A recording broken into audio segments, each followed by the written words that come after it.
네, 스토리가 있는 뉴스, 스토리 뉴스 시작하겠습니다. 연방정부가 미국 시민권자에 대한 소위 귀화 시민권자에 대한 이 시민권 박탈 조치를 지금 본격적으로 확대하고 있잖아요. 제가 한 2주, 3주 전에 보도해드린 바 있습니다. 그런데 이제 실제로 이것이 현실로 드러나고 있는 사례가 지금 속속 보고되고 있습니다. 미국 시민권자라 하더라도 과거 범죄나 무슨 허위 사실 같은 게 드러날 경우에 미국 시민권자로서의 지위를 잃을 수 있다라는 그런 경고가 이 때문에 이제 이민 변호사들 사이에서 본격적으로 나오고 있습니다. 최근 연방 법무부와 이민국은 한 달에 최소 100건에서 최대 200건의 사무실마다 연방 이민국 사무소가 각 지역마다 있잖아요. 그 각 사무소마다 그 한 달에 1년이 아니고 한 달에 최소 100건에서 한 200건 정도까지 시민권 박탈을 할 수 있는 케이스를 발굴해서 보고하라. 좀 이렇게 얘기되고 있습니다. 실제로 법무부는 지난 23일 우크라이나 출신 블라디미르 볼가예프라는 사람의 시민권을 연방법원 판결로 박탈했다라고 밝혔습니다. 그래서 실제로 그런 케이스를 연방법무부가 몇 케이스 쭉 공개해서 알려줬습니다. 자, 그 블라디미르 볼가예프라는 사람 케이스 좀 잠시 설명드린다면 그는 이제 2016년도에 미국 귀화 시민권을 취득한 것으로 알려졌는데 그 이전인 2011년부터 무슨 무기 관련 부품 천여 개를 해외로 몰래 보내거나 이런 범죄 행위가 했었던 것이 뒤늦게 드러났습니다. 시민권 신청할 때는 이런 얘기 전혀 하지 않았죠. 그런데 이제 나중에 시민권을 발부받은 후에 이제 연방 법무부에서 그걸 찾아낸 겁니다. 그뿐만이 아니라 무슨 연방 주택 보조금을 허위로 신청해서 받기도 하고 이런 금전적인 그런 사기도 많이 했습니다. 이게 이제 들통이 나서 결국은 시민권을 이번에 2016년에 받았으니까 10년 만에 이번에 박탈시켰다라고 법무부는 공시를 했습니다. 이렇게. 그러면서 이제 연방 법원에서 이제 판결을 땅땅 때린 걸 법무부가 공고한 건데 법원에서는 이렇게 판결을 그렇게 내리면서 뭐라 그랬냐면 귀화 이전의 범죄 사실을 숨긴 점은 너무나도 나쁘다. 이건 용서받기 어렵다. 시민권을 그대로 유지시켜주고 싶지 않다라고 법원에서 말하면서 그 이유 중에 하나, 이제 판사가 내 마음이 내가 기분 나빠서 그렇게 말할 수는 없잖아요. 법적인 근거를 들어야죠. 네, 그때 법적인 근거를 든 게 뭐냐면 선량한 도덕성 요구. 기억 못하실 거겠습니다만 이제 미국 시민권 받을 때 여러 가지 조건 중에 미국 시민으로서 선량한 도덕성을 갖고 미국 시민으로 살아가겠다. 이걸 선서합니다. 이런 게 있었어요. 사실 아마 기억 못하실 겁니다. 왜? 기본적으로 선량하게 우리는 살아가니까 그걸 특별히 기억하고 그럴 필요는 없었잖아요. 네. 근데 그게 있었거든요. 그래서 그때 선서한 선량한 도덕성을 갖고 미국 시민으로 살아가겠습니다라는 그 선서를 어겼다라고 해서 시민권 박탈 판결을 땅땅땅 내린 겁니다. 자, 그리고 그 다음날 24일 날 또 발표를 했는데요. 플로리다 남부 연방법원에 그 판결이었습니다. 미렐리스 까브레라 디아스라는 사람의 시민권을 박탈했습니다. 2017년 그는 이제 시민권을 받았는데 그 이후에 2019년 대규모 의료보험 사기 사건으로 연루가 돼서 그 법원에서 유죄를 판결받았습니다. 그리고 이제 본인도 인정했고요. 그래서 이건 이제 판결은 시민권 받은 이후에 나왔지만 수사를 하다 보니까 시민권을 신청하기 그 전부터 귀화 이전부터 환자를 모집하는 대가로 무슨 리베이트를 준다든지 미국에서의 리베이트 같은 것은 아주 철저하게 범죄시하잖아요. 그렇게 리베이트를 준다는 등등의 이제 불법 행위를 저질러 온 것이 이제 또 들통이 난 겁니다. 그래서 이제 취소됐고요. 그래서 이제 연방 법원이나 법무부가 얘기하길 이번 조치는 그 공개한 케이스는 몇 개의 케이스만 공개를 했지만 사실은 이런 건 이제 단발성 조치가 아니다. 요 사람으로 끝나는 단발성 조치가 아니라 정책적인 하나의 대전환으로 받아들여 주길 바란다 라면서 이제 샘플 케이스를 공개한 겁니다. 그런 점에서 주목되고 있는 것입니다. 그 얘기는 뭐냐면 이제 이렇게 한두 케이스하고 그걸로 끝. 그게 아니라 봤지? 이렇게 우리는 계속 할 거야. 이게 우리의 정책이야. 이런 뜻입니다. 자, 법무부와 이민서비스국 내부 지침에 따르면 올 회계년도 동안 매달 100건에서 200건 정도의 이 시민권 박탈 케이스를 각 지역 사무소마다 발굴해서 법무부로 보고하라. 이렇게 업무 하달이 내려간 것으로 밝혀졌습니다. 그런데 이제 과거에는 이런 게 없었느냐? 뭐 과거에는 뭐 특별히 그렇게 하달까지 안 했지만 이렇게 보고되는 케이스가 과거에도 있었죠. 그런데 예년에는 이런 케이스가 연간 한 10여 건 정도에 불과했습니다. 연간 10여 건이니까 뭐예요? 뭐 한 달에 한 건 정도였다는 거잖아요. 그런데 지금은 한 달에 100건 내지 200건. 그러니까 간단한 산수만 해봐도 뭐예요? 현 상황을 예년과 비교해보면 100배 내지 200배 이상 숫자가 이제 확대돼서 그렇게 박탈 조치가 취해질 수도 있다라는 그런 단순 계산이 가능한 겁니다. 현재 연방정부는 오퍼레이션 트윈 쉴드, 실드 이렇게 친다 그러잖아요. 그걸 두 겹으로 치는 거예요. 오퍼레이션 트윈 쉴드라는 이름 안에 그러니까 여러 차례 필터링을 해서 검색하고 찾아내고 뭐 하겠다는 것이죠. 그런 이름 아래 수천 건의 시민권 케이스를 지금 현재 재검토 중에 있는 것으로 알려졌습니다. 여러분들은 해당 안 되겠습니다만은 본인이 아마 알지도 못할 거예요. 그런데 본인의 케이스가 지금 법무부에서 재검토, 리뷰되고 있는 그런 사람들도 현재만으로 봐도 수천 건이 지금 되고 있다라는 것입니다. 요즘 같은 시국에 리뷰되는 케이스에 책상에 올라가 있다면 굉장히 위험한 거죠. 네. 자, 그리고 뭐 여러 가지 뭐 케이스가 있어요. 앞서 말씀드린 그런 금융범죄, 뭐 중범죄 또는 뭐 리베이트 주는 그런 문제, 그리고 이제 결혼 사기 같은 것들. 그리고 뭐 그런 것들. 결혼 사기는 뭐 중범죄라기 보기에는 또 아닌데 그런 뭐 중범죄가 아니더라도 그런 아주 악의적인 범죄, 결혼 사기. 그리고 이제 뭐 비폭력 범죄라 하더라도 어떤 악의적인 그런 범죄 같은 것도 싹 다 잡아들여서 단속의 범위를 그냥 중범 혐의만 갖고 단속하는 게 아니라 악의적인 것도 싹 다 조사해서 범위를 확대하겠다. 이렇게 법무부는 얘기하고 있습니다. 자, 그래서 이민법 변호사들은 시민권자들은 원칙적으로 강력한 법적 보호를 받는 것이 맞지만 취득하는 과정에 있어서 허위 진술을 했다거나 또는 중대한 범죄를 은폐했다거나 이런 것들이 확인될 경우에 언제든지 귀화 시민권이 취소될 수 있는 그런 시기다. 라고 말했습니다. 그러면서 과거에 제출했던 어떤 이민 서류가 정말로 내가 정확하게 제대로 써낸 건지 그런 문제들, 그리고 혹시 내가 또 뭐 감추거나 한 그런 문제는 없는지 그런 법적 문제들 뭐 그런 걸 다시 한번 점검해 볼 필요가 있다라고 이민 변호사들은 지금 얘기하고 있습니다. 여러분들에게는 해당이 안 되겠습니다만은 지금 현재 시국이 그렇다라는 상황만 먼저 좀 전해드리겠습니다. 자, 다음 스토리는요. 중국인들 때문에 출생 자동 시민권 주기 싫다라는 제목의 스토리 전해드리겠습니다. 트럼프 대통령이요. 출생 자동 시민권 금지라는 그 행정명령에 그 서명을 했잖아요.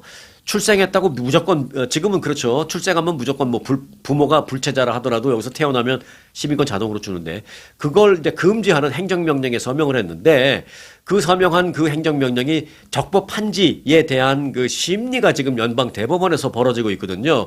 그런데 심리가 이제 막바지예요. 뭐 언제 판결 난다라고는 말 안 했지만 지금 막바지 있는 것만은 맞습니다. 그래서 그 심리 판결이 나올 그 상황을 좀 앞두고 트럼프 대통령이 출생 자동 시민권 제도에 대해서 또 한 번 어제 맹 비난을 했습니다. 어찌 보면 조금 여론전을 펼치는 거죠. 연방 대법원을 조금 뭐 압박한다고 할까? 연방 대법원이 마지막 판결을 내리기 전에 여론을 좀 형성하려고 하는 의도가 있다고 할까? 근데 그런 겁니다. 자, 트럼프 대통령은 어제 출생 자동 시민권은 터무니없이 자녀가 미국 시민이 되기를 바라는 중국이나 이 중국이라는 걸 확 꼬집어서 얘기했어요. 그렇게 터무니없이 자기들의 자녀가 미국 시민이 되기를 바라는 중국이나 또는 나머지 지역의 그 부자들을 위한 그런 게 아니라 노예들의 자녀를 위한 것이다라고 말했습니다. 갑자기 지금 21세기에 무슨 노예 얘기가 왜 나와? 하실 수 있는데요. 트럼프 대통령이 이렇게 얘기한 건 다 어떤 그 의도가 있습니다. 백그라운드가 있는데 그 백그라운드는 역사입니다. 미국의 역사. 자, 일단 트럼프 대통령은 어제 뭐라고 또 말을 했냐. 우리는 이 문제를 논의하면서 매우 중요시하는 그리고 이제 출생 자동 시민권을 줘야 하냐 말아야 되나 이 문제를 굉장히 지금 진지하게 생각하고 있는 그런 나라다. 라고 말하면서 남북전쟁이 끝난 직후에 출생 시민권이 도입됐던 것이다 이렇게 강조했습니다. 아니 남북전쟁이 끝난 직후에 도입된 거는 그거는 알겠는데 갑자기 그 얘기를 왜 하시는 거지? 라고 하실 수 있는데 네, 차례대로 설명을 드리겠습니다. 그 트럼프 대통령의 주장에는 제가 앞서 말씀드렸다시피 이제 백그라운드가 있다 그랬는데요. 그 백그라운드는 역사적인 맥락이 있는 겁니다. 자, 미국에서 태어나거나 또는 뭐 귀화한 모든 사람들에게 시민권을 부여하고 또 법 아래 평등한 어떤 보호를 보장하는 그게 이제 수정헌법 14조거든요. 수정헌법 14조. 요게 이제 앞서 트럼프 대통령이 얘기했다시피 남북전쟁 직후에 정해진 헌법입니다. 1868년에 채택된 법안입니다. 그런데 이제 1868년 전까지는 어떤 거였냐면 흑인들의 시민권을 인정하지 않았습니다. 그러니까 흑인들을 막 미국에서 데려왔잖아요. 아프리카에서. 그리고 강제로 노예를 삼았고 그런데 그들에게 시민권을 주지 않았고 또 그들이 낳은 자녀들에게도 시민권을 주지 않았습니다. 그때까지만 해도. 그런데 1857년에 그 연방 대법원의 판결이 흑인들에게도 주지 않는다 그렇게 나온 건 맞습니다. 1857년에. 근데 그로부터 11년이 지난 1868년에 수정헌법 14조가 만들어지면서 이게 완전히 뒤집어진 거죠. 바꿔 말하면 11년 전에, 그러니까 수정헌법 14조가 나오기 11년 전에 연방 그 대법원에서 흑인들에게 시민권을 주지 않는다. 또 흑인이 낳은 자녀에게도 주지 않는다라는 판결이 땅땅땅 내려졌지만 그로부터 11년 후에 이 수정헌법 14조라는 게 만들어지면서 흑인들에게도 시민권을 주게 됐습니다. 그래서 이제 트럼프 대통령이 말하는 게 그 수정헌법 14조 남북전쟁 직후 또 그 당시에 이 수정헌법 14조가 만들어진 것은 흑인들에게 주기 위해서 만들어진 거지 중국인들 니네 때문에 만든 거 아니야 얘기하는 게 바로 이겁니다. 그래서 이제 그때부터 흑인 노예와 자녀들에게도 이제 시민권을 1868년부터 주는 그 인정하는 길이 열린 건데요. 따라서 트럼프 대통령의 논리는 이 수정헌법 14조라는 것은 흑인 노예와 자녀들의 그 당시에 그 시민권을 보장해 주려고 채택된 그런 것이지. 지금처럼 미국에 일시적으로 또는 뭐 불법적으로 와서 막 애 낳아서 그들에게 시민권을 주는 그런 것까지도 해주려고 그 만든 수정헌법 14조가 아니야. 라고 말한 게 이제 그 역사적인 맥락이 있다는 게 바로 이겁니다. 자, 그리고 이제 그 이후에 조금 더 한 번 더 이제 좀 문제가 있었는데 뭐냐면 그 이후에 또 실제로 중국인들에 대한 그 출생 시민권 부여가 문제가 된 적이 있었습니다. 1898년, 그러니까 수정헌법이 14조가 만들어진 지 30년 후에 1898년 연방대법원은 샌프란시스코에서 이 중국 이민자 이제 와서 이제 그 샌프란시스코에서 막 다리 짓고 그 골든 브리지 다리 짓고 막 강제 노동하고 뭐 강제는 아니었나요? 이들이 이제 원해서 왔죠. 하여간 힘든 노동하고 이제 그랬잖아요.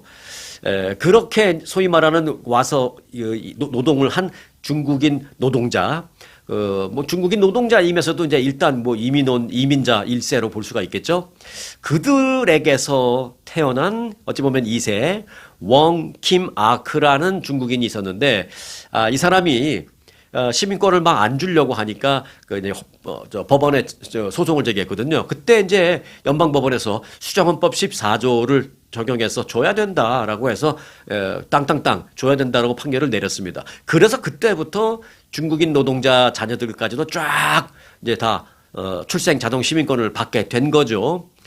그런데 이제 그때도 사실은 좀 걱정되는 말을 한 사람이 있었습니다. 웡킴 아크 사건 그 직후에도요. 이 수정헌법 14조 때문에 앞으로 이제 미국 이 서부 지역 그때 막 황금 시대잖아요. 미국 이 서부 지역으로 마구 몰려드는 그 수많은 이민자들의 자녀가 줄줄이 시민권을 받게 된다. 그래서 어느 순간에 우리가 이것 때문에 골치 아플 수도 있다라는 우려를 표명한 사람들이 좀 있었습니다. 당시 국무부 소속이었던 프랜시스 워튼이라는 직원은 유럽 이민자 부모에게서 태어난 아이들에게는 시민권을 주자. 그런데 중국 이민자 부모에게서 태어난 자녀에게는 주지 말자라는 그 방안을 굉장히 강력하게 주창했던 사람입니다. 뭐 결국 그 사람 말대로 되지는 않았지만, 그래서 이제 트럼프 대통령이 이런 역사적인 그런 그 케이스들을 자꾸 이제 부각시키는 거예요. 그래서 이제 그 당시 그 사람이 얘기한 게 뭐냐면 미국 내에서 출생했느냐 안 했느냐 그게 여부가 아니라 부모의 국적에 따라서 시민권 여부를 가려야 한다라고 말하면서 그때 이제 그 사람이 좀 심한 말을 했어요. 지금 기준으로 생각해 보면 그 당시 이제 기준입니다. 중국인들은 미국 시민이 되기에 충분히 문명화되지 않았다라는 논리로 중국 부모에서 태어난 자녀에게는 시민권 주면 안 된다라고 이제 했죠. 근데 그러나 이제 연방 대법원에서는 수정헌법 14조를 대밀면서 줘야 된다라고 이제 한 겁니다. 그래서 이제 트럼프 대통령이 이제 이 스토리 저 스토리를 끄집어내서 이제 중국 얘기도 하고 하면서 이제 중국 사람들 막 여기서 불법 체류로 왔는데 그 사람들 자녀들 줄라 그러는 거 아니야, 아니야. 그 얘기가 그 얘기입니다. 자, 1898년에 제기됐던 그 주장이 한 130여 년 만에 트럼프 대통령에 의해서 다시 꺼집어내서 이제 제기되고 있는 것인데, 이제 어찌 보면 이제 중국 사람들만 갖고 하는 얘기인 것 같지만 꼭 중국 사람이라기보다는 뭐 여러 가지 그 의도가 있죠. 그 당시 뭐라 그랬어요? 중국인들 이민자들은 미국 시민이 되기 위해 충분히 문명화되지 않았다. 그래서 줄 수 없다. 막 이런 얘기 했잖아요. 살짝 지금 시대에는 그 말을 대놓고 못하지만 뭐 살짝 그런 의도도 좀 뭐 없다고 말할 수 없죠. 뭐 그런 의도. 또 하나는 중국 케이스를 말했지만 꼭 중국이 아니더라도 뭐 남미가 됐든 저 밑에서 막 가난한 나라에서 많이 오잖아요. 그래서 아이들 낳고 그런 사람들은 어찌 보면 좀 통칭해서 트럼프 대통령이 얘기하려고 했던 것 같다라고 했는데 여하튼 연방 대법원에 이제 막바지 심리를 앞두고 트럼프 대통령이 좀 압박을 하기 위해서 이런 히스토리를 꺼냈는데 그 트럼프 대통령의 발언을 계기로 우리도 약간 역사적으로 그런 일이 있었구나 정도는 좀 알아놓는 것이 좀 도움이 될 것 같다라고 생각해서 제가 좀 간단하게 좀 설명을 좀 드렸습니다. 자, 지금 현재 연방 대법원에서 그래서 출생 자동 시민권 주는 거 심리하고 있다고 말씀드렸잖아요. 그러면은 거기서 맞아. 막 그 자동으로 주는 거는 헌법에 맞지 않아. 뭐 그렇게 판결이 물론 날 수도 있겠죠. 그렇게 날까 아닐까 좀 궁금하실 수도 있는데 요것도 이제 역시 보수 성향 대법관, 진보 성향 대법관에 의해서 조금 갈릴 수도 있겠죠. 네. 그렇지만 이제 다른 이슈에 비해서 요 이슈는 이 보수 성향 대법관들도 그렇게 이 보수적인 시각을 갖고 있는 것 같지는 않다. 이게 이제 연방 대법원 법원 안팎에서의 지금 진단입니다. 그래서 현재로서는 보수 성향의 대법관들도 일단은 지금처럼 출생 자동 시민권을 주는 것에 그냥 긍정적인 반대로 말하면 트럼프 대통령이 한 출생 자동 시민권을 정지시킨다는 것에 대해서 조금 뭐 회의적인 뭐 그런 마인드를 갖고 있는 것으로 좀 살짝 알려지고 있습니다. 물론 확인된 건 아니고요. 뭐 그 사람들이 본인의 생각을 뭐 언론에 밝히는 것도 아니니까. 근데 법원 안팎의 분위기는 그렇다라는 것을 뭐 전해드립니다. 자, 현재 일단 심리가 한창 진행 중이니까 결론이 나오는 대로 매우 이건 중요한 부분이기 때문에 결론이 나오는 대로 여러분들에게 바로 전해드리겠습니다. 그러니까 혹시 구독 안 하신 분들은 구독, 알림 설정 해 놓으시고 함께 해주시기 바라겠습니다. 자, 다음 스토리는 초강경 발언 쏟아내는 트럼프 대통령의 속내라는 제목의 스토리를 좀 알아보겠습니다. 자, 트럼프 대통령이 지금 이란을 상대로 괴멸적인 타격을 입히겠다라는 등의 좀 굉장히 초강경, 심한 그런 말로 이제 압박을 많이 하고 경고하고 있잖아요. 근데 그런 것은 자신이 제시한 그 시한, 4월 6일까지는 이란 공격 우리가 좀 쉬어줄게. 잠시 휴전이라고 하기는 너무 거창하죠. 그때까지는 공격 안 할게 이제 4월 6일을 시한을 했죠. 그 시한인 4월 6일을 지금 일주일 딱 앞두고 어제가 딱 일주일 남긴 시간이에요. 압박 강도를 최대한 끌어올리려는 그런 의도로 일단은 풀이되고 있습니다. 자, 트럼프 대통령은 이란과의 합의가 조기에 도출되지 않을 경우에 이란의 모든 발전소, 그다음에 석유 시설, 또 석유 수출의 통로인 하르그 섬, 또 바닷물을 먹는 물로 정수하는 담수화 시설 이걸 싹 다 폭파해버리고 완전히 초토화시켜서 이란이라는 나라가 두 번 다시 일어나지 못하도록 해버리겠다. 막 이렇게 정말 좀 살벌한 그런 발언을 막 쏟아내고 있잖아요. 그래서 그 의도를 조금 파악해볼 필요가 있다는 거죠. 그런데 트럼프 대통령의 그 발언 중에는 뭐 군사적인 그런 압박도 물론 있지만 예를 들어 담수화 시설을 싹 다 파괴해버리겠다. 이거는 군인들을 상대로 싸우는 게 아니라 이건 민간인들 다 뭐 그냥 뭐 못 살게 만들어 버리겠다 이런 거잖아요. 근데 요건 조금 선을 넘었다라는 평가를 할 수도 있는데 그럼에도 불구하고 막 그런 말을 하는 것입니다. 사람의 특히 민간인의 생존과 직결되는 어떤 전력 시설, 뭐 식수 이런 걸 다 끊어버리고 또 정권의 돈줄인 석유 시설까지 다 부수겠다라는 것은 말 그대로 모든 것을 부숴버리겠다라는 뭐 그런 정말 초강경 선언이죠.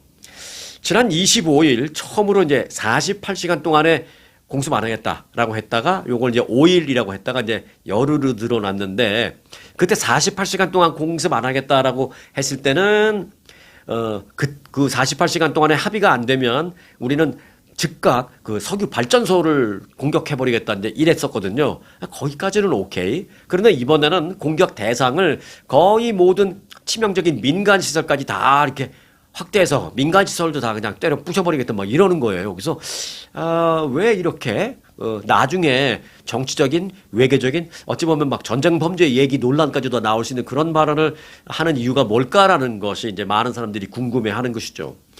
트럼프 대통령의 이번 메시지에서 또 이제 주목되는 부분은 일방적인 철군, 즉 종전 가능성을 시사한 것입니다. 그래서 뭐라 그러냐면 합의가 제대로 안 되면 우리 미국이 들어가서 발전시설, 석유시설 또 하르그섬 다 때려부시고 담수화시설까지 다 때려부시고 이만하면 됐다라고 우리가 판단하면 우리가 알아서 우리가 일방적으로 이란에서 철군하겠다 그랬어요. 이란에서 철군하겠다는 뭐예요? 종전하겠다는 것이죠. 그러니까 미국이 알아서 판단하겠다. 그래서 우리가 충분히 때렸다 싶으면 우리가 종전하겠다. 이런 말을 그 초강경 발언 안에 넣은 겁니다. 그래서 초토화 작전을 수행한 뒤에 이란 체류를 끝내겠다라고 말했거든요. 이란 체류를 끝내겠다. 그러니까 초토화 시켜버리고 우리는 종전하겠다라는 일방적인 종전 선언을 할 수도 있음을 시사한 겁니다. 이제 이 대목이 중요한 거죠. 미국이 이란에 이제 아직 지상군을 파견하지 않은 그런 상황에서 이란 체류를 끝낸다라는 말은 지난달 28일 시작한 대이란 그 공습을 미국이 알아서 매듭짓겠다라는 그런 말이나 마찬가지이기 때문에 좀 새겨들을 필요가 있습니다. 자, 트럼프 대통령은 당초 이란과의 전쟁 기간을 짧게는 4주, 길게는 6주로 잡았다고 발표했죠. 자, 짧게 4주가 딱 이제 막 지났습니다, 지금. 그리고 이제 길게 6주는 한 2주 남았고. 자, 그래서 지금부터 일주일, 뭐 길면 2주가 이제 분수령입니다.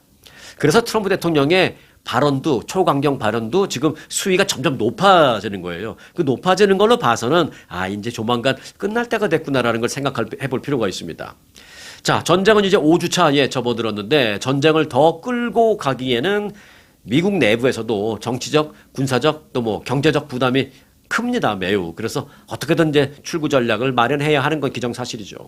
하르그섬을 비롯한 페르시아만 주요 도서와 이란 핵시설을 미국이 확보하기 위해서 현재까지 약 7,000명의 지상군을 배치한 상태, 또 언하도 한 3,500명 가 있어요. 그래서 합치면 한 10,000명 좀 넘게 추가로 갖고 기존의 중동 지역에 있는 미군 4만 명, 합하면 한 5만 몇천 명 정도가 지금 이제 있는 것으로 알려지고 있습니다, 미국이.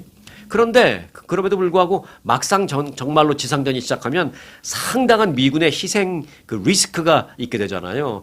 그런 걸 감수한 채 지상군 투입을 한다라는 것은 트럼프 대통령의 입장으로서도 여간 부담스러운 것이 아닙니다. 만약 의도치 않게 엄청나게 큰 인명피해가 발생하면 11월 중간 선거에서는 완전히 치명타를 맞아버리기 때문이죠. 더군다나 지금 전쟁에 대한 그 전쟁 지지율 여론도 굉장히 안 좋은 편이에요. 전쟁 지지율이 지금 29%밖에 안 되거든요.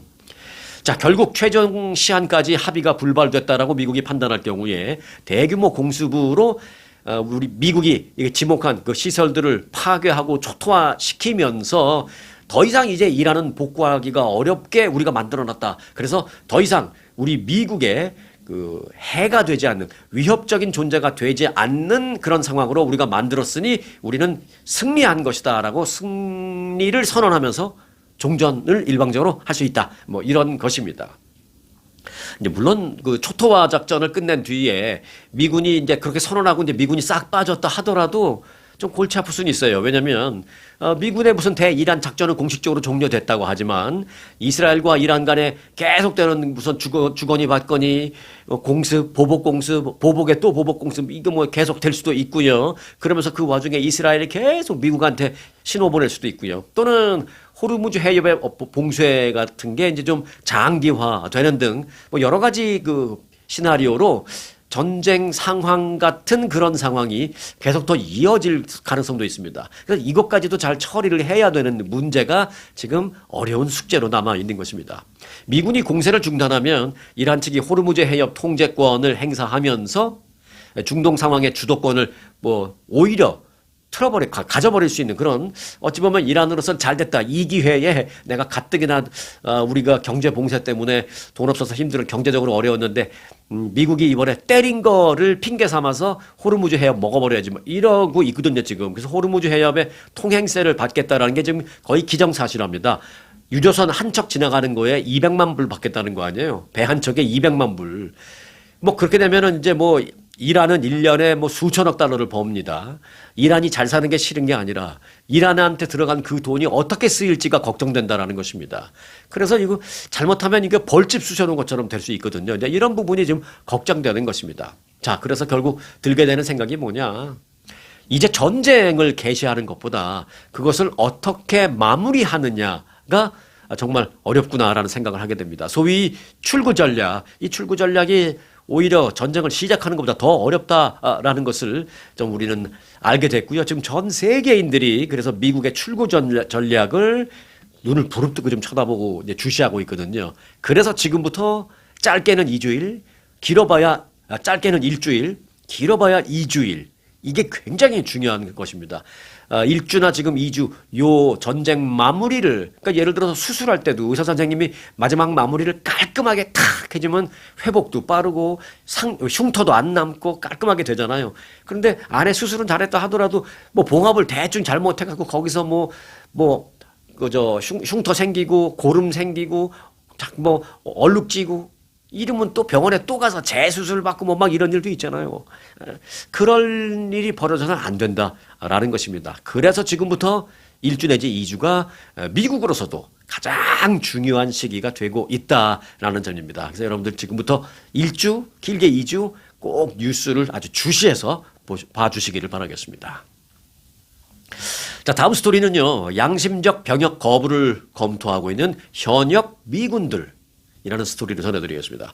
미국이 왜 이라는 상대로 지금 전쟁을 벌여야 하는지를 납득하지 못하는 미군이 좀 생각보다 많이 있는 것 같습니다. 뭐 일반 국민이 아니라 현역 군인들이요.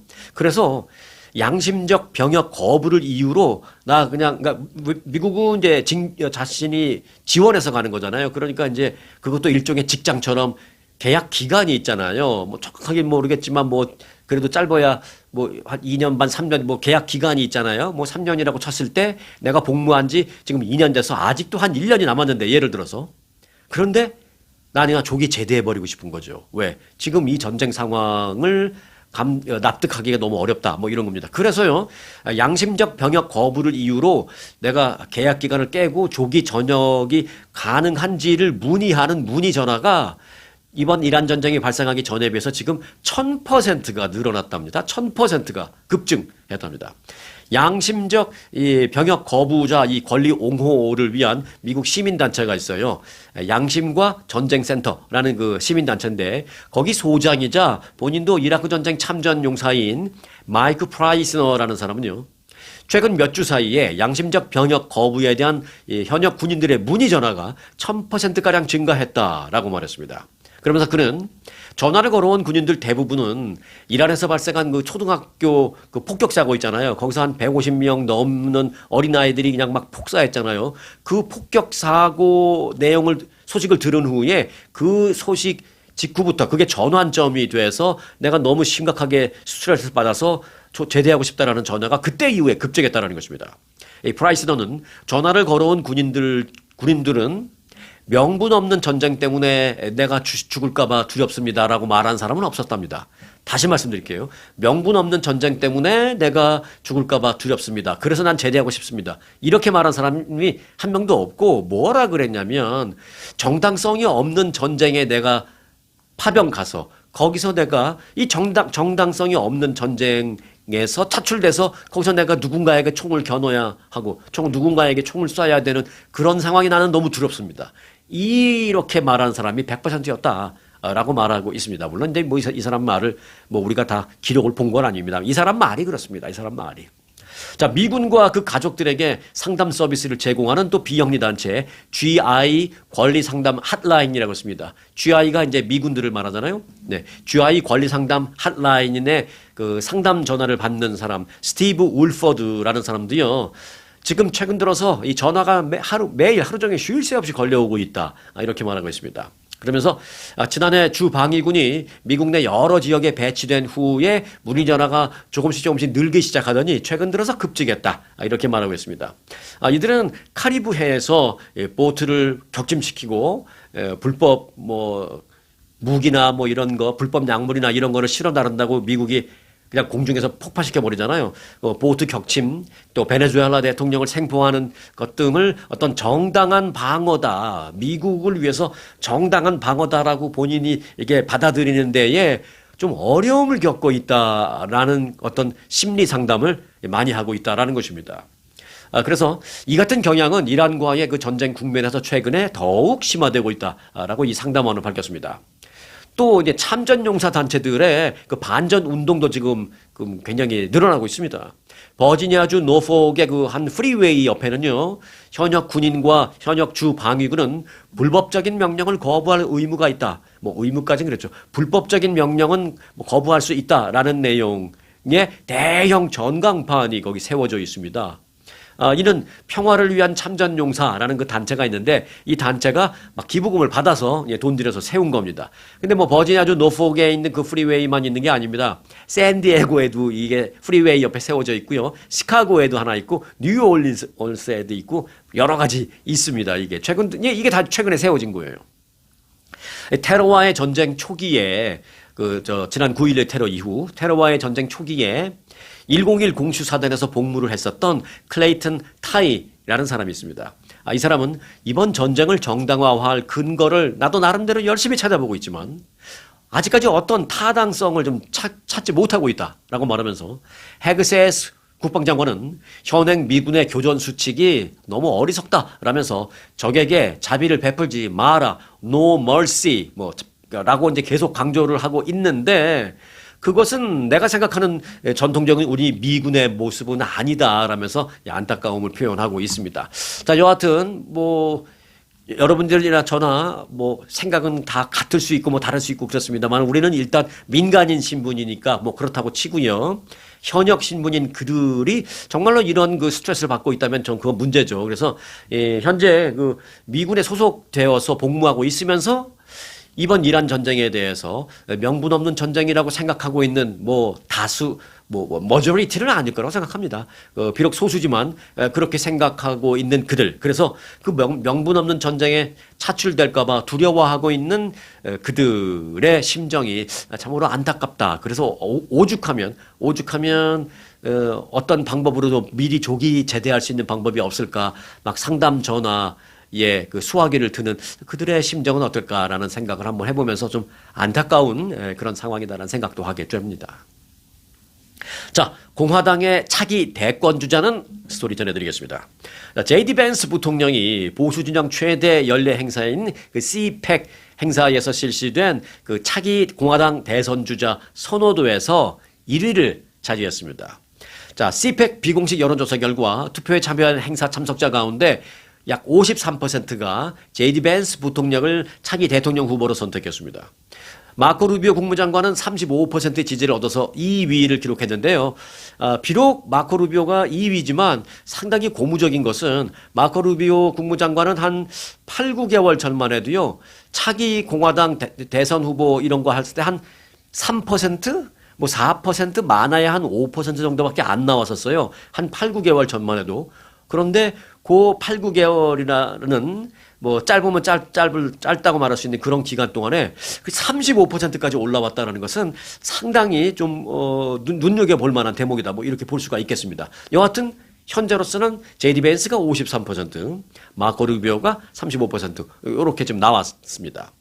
기억하시죠? 텍사스 댈러스 인근에 있는 그레이프바인이라는 도시에서 열렸던 이번 CPEC 행사는 공화당 소속 의원들과 공화당 활동가, 보수 활동가, 또 지지자들이 모이는 이제 주요 정치 행사지만 이 매년 실시되는 그 자체 여론조사가 실제 공화당의 그 최종 대선 후보를 예측하는 뭐 정확한 지표다라고 말할 수는 없습니다. 아직 시간도 뭐 몇 년 남았으니까. 다만 이번 조사는 트럼프 대통령의 강성 지지층인 그 마가 진영에서 차기 지도자로 누구를 눈여겨보고 있고 또 누구가 지금 현재 선두를 달리고 있는지 어떤 지지의 흐름 뭐 요런 정도는 우리가 좀 가늠해 볼 수 있는 그런 결과다 이렇게 생각할 수가 있겠습니다. 자, 트럼프 대통령은 뭐 2028년 대선에는 출마할 수 없으니까 이 포스트 트럼프 후계 구도에 당연히 이제 관심이 쏠릴 수밖에 없죠. 벤스 부통령과 루비오 장관은 현 시점에서는 이제 그래서 이제 말씀드렸다시피 가장 유력하게 거론되는 공화당 차기 대권주자 1위와 2위다라고 생각할 수 있는데 이 순위는 뭐 편차는 좀 크더라도 이 순위는 뭐 얼마든지 바뀔 수 있는 정도의 시간은 충분히 남았다라고 볼 수 있습니다. 자, 제이디 벤스 부통령은 지금 몇 살이냐? 사실 생각해 보면 좀 나이가 아직 너무 젊은 거 아닌가라는 생각이 들 정도로 41살입니다. 41살.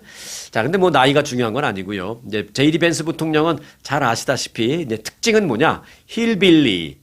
그 힐빌리의 어떤 그 대변인격으로 이제 이렇게 여겨지고 있잖아요. 힐빌리가 뭐예요?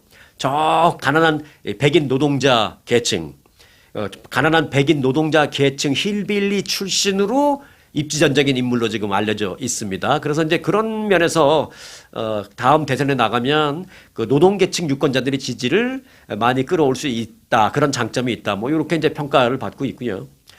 마코 루비오 국무장관은 쿠바 출신의 이민 2세잖아요. 그 마코 루비오 장관의 부모는 쿠바에서 온 이민 1세입니다. 1세. 지금 미국이 쿠바 막 잡아먹으려고 하고 있지만. 그러나 이제 이민자 가정에서 태어난 54살의 이제 국무장관입니다. 트럼프 행정부의 뭐 외교 그리고 안보 정책 수립에 상당히 많은 영향력을 미쳐서 트럼프 대통령이 어떤 두터운 신뢰를 받고 있다라는 게 강점이고요. 또 제이디 벤스 부통령보다는 사실은 그런 어떤 정책적인 그런 측면에서는 훨씬 더 경험도 풍부하고 훨씬 더 좀 디테일한 그런 면이 강점이다. 이렇게 볼 수가 있겠습니다. 아무래도 이제 한국말로 그 영어로 바이스라가 붙으면 최종 결정권자는 아니잖아요.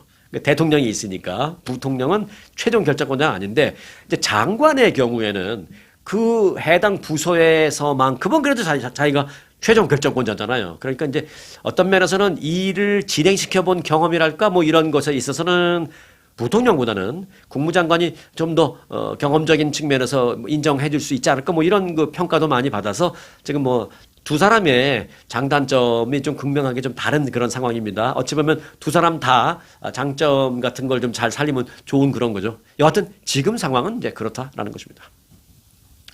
자, 캘리포니아 주는 지금 엄청 심한데요. 다른 주는 어떤지 모르겠는데 다른 주도 아마 좀 뭐 정도의 차이가 있지 아마 똑같은 상황일 겁니다. 뭐냐면 주택보험료의 급등입니다. 급등. 심지어는요, 캘리포니아에는 일부 지역에는 산불 많이 나고 막 그런 지역에는요, 주택보험료가 급등이 아니라 아예 안 받아줘요. 그 뭐 보험사가 다 철수해버리고 보험사가 주택보험 그 디파트먼트를 그냥 없애버리는 그런 막 경우도 있습니다.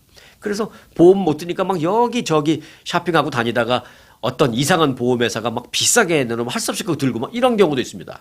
특히 이제 캘리포니아가 요즘에 좀 심한데요. 이 캘리포니아 주택 소유자들은 올해 전국 최고 수준의 주택보험료 인상을 겪게 될 전망입니다. 최근에 보고서에 따르면 캘리포니아는 전국에서 가장 큰 폭인 최대 16%의 주택보험료 상승이 예상된다는 것입니다. 전국 평균은 4%입니다. 뭐 이것도 적은 건 아니죠. 전국 평균 주택보험료 상승률이 4%인데 캘리포니아는 이거의 4배, 16%. 남가주의 대형 산불 등 이 자연재해가 보험사의 손실을 급증시킨 측면이 있죠. 최근에 몇 년 동안. 그래서 이제 보험회사가 나 안 받을 거야. 좀 받아주십시오. 그래, 그럼 돈 따다 볼래? 막 이런 거죠. 네. 보고서에 따르면 2026년 말, 즉 올해 말까지 캘리포니아에서 예상되는 평균 증가 금액은 한 $388. 요건 이제 평균이에요. $388. 더 큰 집은 더 비싸겠죠. 더 많이 오르겠죠. 그래서 작년에는 그 주택보험료가 캘리포니아에서 평균치가 2,455달러였는데 올해는 그 평균치가 2,843달러가 될 것이다라는 것입니다. 얼추 그냥 한 3,000불 되는 거예요. 보험료가. 근데 이것도 3,000불로 받아주면 땡큐 뭐 이런 사람들도 많고요. 네, 어떤 지역은 뭐 3,000불 아니라 4,000불 낸다 그러다 안 받아주고 막 그런 동네도 있고요. 자, 캘리포니아가 이제 이렇게 가장 심하고 그러면 다른 주는 어떤지 좀 볼까요? 네브라스카 주도 많이 좀 안 좋습니다. 13% 올해 인상될 것으로 알려지고 있습니다. 자, 뉴멕시코주 11% 예상되고요. 조지아주는 10% 인상이 예상됩니다. 요 세 주 그리고 캘리포니아를 합쳐서 다 이제 두 자릿수 인상이죠. 전국적으로는 이제 올해 말까지 앞서 말씀드렸다시피 4% 수준의 보험료 상승이 예상되는데 이 주택 보험료 상승은 뭐 퍼센테이지도 퍼센테이지입니다만은 지난 5년 동안 한 번도 끊임없이 5년 동안 계속 연속적인 지금 오름세를 보이고 있는 그런 참 어려운 상황입니다. 자, 간단하게 이 야구 프로야구 소식 한 가지인데요. 정확히 말하면 뭐 야구 소식이 아니라 오타니 선수 얘기입니다. 메이저리그에서는 LA뿐만이 아니라 이 타 지역에서도 이 다저스의 오타니 선수 지금 열풍이죠.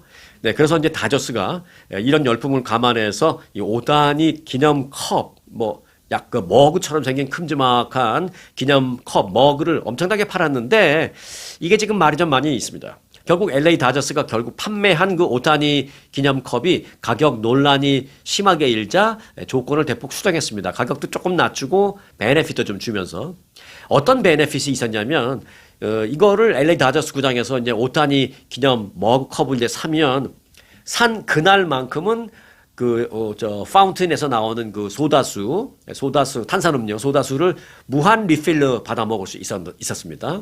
그렇게 당일에만 지급되던 무료 리필 혜택을 올 시즌 내내 언제든지 무료로 리필 시켜주는 것으로 확대시켰고요. 요거는 괜찮죠? 예, 자주 가시는 분들은. 그리고 이제 가격도 좀 낮췄습니다. 당초 요거를 이제 $75에 판매했었거든요. 컵 하나에. 근데 요거를 가격이 너무 지나치게 비싸다라는 등등 뭐 비판이 일고 막 그러니까 결국 다저스가 너무 욕먹으면 좀 그렇잖아요. 그래서 요거를 $69로 6불, 꼴랑 6불이지만 6불 내렸습니다. 그러니까 6불 내려서 $69에 판매하고 또 요거 갖고 오는 사람은 올 시즌 끝날 때까지 언제든지 드링크 무료 리필 해주겠다. 이제 이렇게 정책을 바꿨습니다. 사실상 이제 당일 한정 무료 리필에서 시즌 무제한 무료 리필로 이제 혜택이 확대된 셈인데 이걸 놓고 이제 역시 오타니 열풍은 세긴 세구나. 왜냐면 그게 이제 많이 안 팔렸으면 이게 예를 들어서 뭐 10,000개를 준비했는데 뭐 한 100개밖에 안 팔렸다. 뭐 이렇게까지 논란도 일 것도 없어요. 별 말도 없을 거예요.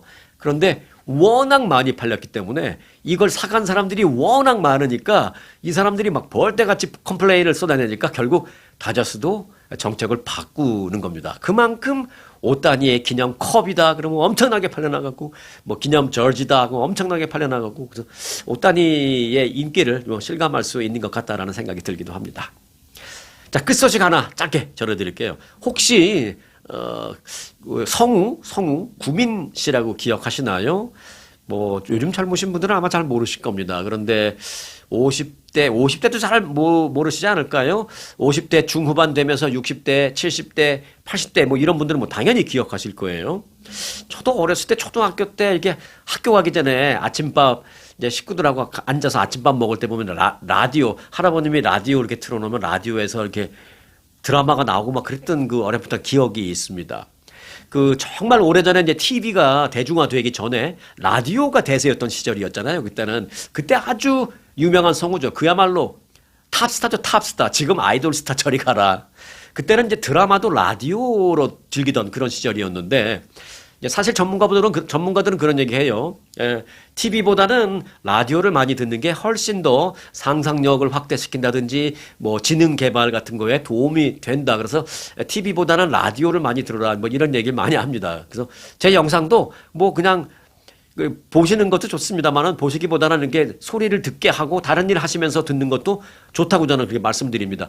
그렇게 하시면 훨씬 더 좋습니다. 이제 틀어놓고 다른 일도 하고 그러면서 이제 무슨 얘기가 나오면 좀 상상의 나래를 펼치게 되잖아요. 그게 그렇게 좋답니다. 자, 여하튼 이 말이 너무 다른 데로 세면 안 됩니다.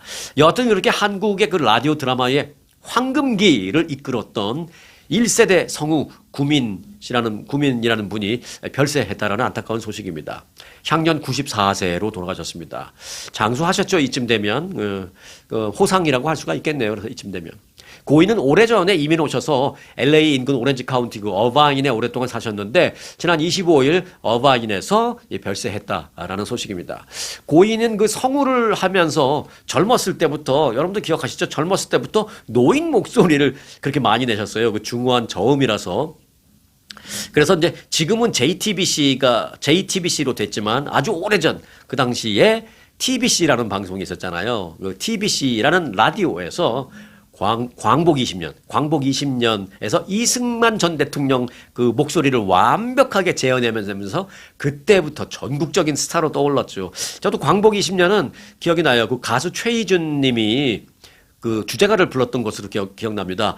다른 건 기억이 안 나고 딱 그 대목만 기억나는데 광복 20년 그랬던 것 같아요. 근데 그게 1970년대에 그랬는데 이 드라마가 인기가 있으니까 10년 넘게 계속 이어졌단 말이에요. 그러니까 1980년대 초가 되니까 그때는 광복 20년이 아니잖아요. 1945년에 광복됐으니까 1975년 지나면 어떻게 돼요? 20년이 넘었잖아요. 그래서 80년대로 가면서 이 드라마가 제목이 바뀌었어요. 광복 30년으로. 그래서 나중에는 광복 30년 뭐 그렇게 노래했던 것은 아는데 거기서 이제 성우 구민 씨가 국민 여러분, 저 흉내를 못 내겠다. 국민 여러분 하면서 그 이승만 전 대통령의 흉내를 너무 똑같이 잘 돼갖고 그야말로 전국적인 스타로 떠올랐던 그런 분이 있었는데, 자, 이게 또 이제 역사에 우리의 기억의 한 페이지를 장식하고 한 페이지가 또 이렇게 넘겨지는 그런 순간이네요. 네.